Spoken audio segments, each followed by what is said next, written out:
Alright, today we're going to make cornbread in China, which means making it in a skillet, so fried cornbread. We have a Lodge skillet here, straight from Henry's foundry in South Pittsburgh, Tennessee. We have cornmeal from Leonard Huff's grist mill in Kentucky, some flour, we need some oil, a little salt, pepper, baking soda. We need buttermilk, and you can't get buttermilk here, of course, so I'm going to show you how to cheat that. On the baking soda, remember, or baking powder rather, Clabber Girl. Even though this is Rumsford brand you can get in China, Clabber Girl is what you want.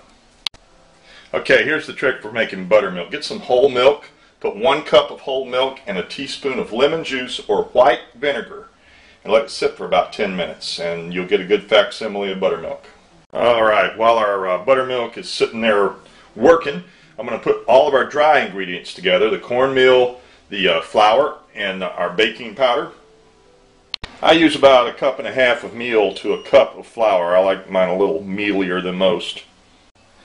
I'd use anywhere between a half teaspoon and a teaspoon, depending on how big the batch is of this baking powder. You don't want it to taste like soda bread. Additionally, you want about a teaspoon of salt, not too much, just to taste. And I like a little bit of pepper in mine. Make sure you mix all the dry ingredients really good and bust up any lumps of flour you might have. Alright, over a medium heat, I say medium based on these high-powered Chinese burners, you want to put about 1/2 inch of oil in your skillet. You don't want to get so hot that it's smoking, but it's got to be hot enough to start sizzling as soon as you put the cornmeal in. Okay, I'm going to put our homemade buttermilk here in, and then I'll add water to make the consistency of the batter here.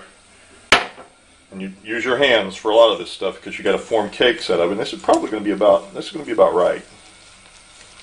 Yeah, you want to make it into fist-sized cakes that we put into the mix. All right, that's looking pretty good. All right, my first one was a little bit big there. You can see it's sizzling.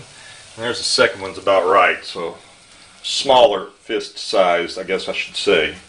Try to do this one-handed here. Get it kind of flattened out.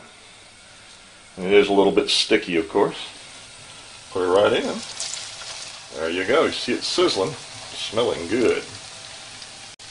Alright, you want it golden brown. I just about let my first one go too long. And I turn my heat down just a little bit. Again, it should not be smoking hot. You want it hot enough so that the stuff cooks and it doesn't get oil soaked either. Alright, you want to get yourself a plate with some paper towel to get them off on so the excess oil can get drained off of it. You can see I turned my heat down a little bit there. I got my last 3 in there right now. I thinned them down a little bit. I had them a little thick before. You can see I'm nibbling on one there already though. I'm going to include some honey. This is, I think this one was sourwood. It's a single tree honey. And honey on fried cornbread goes particularly well. This honey's from Kentucky as well. If it ever starts to go to sugar on you, just sit it in some warm water, and it'll all return. It stays good because it's honey in the comb for a very long time.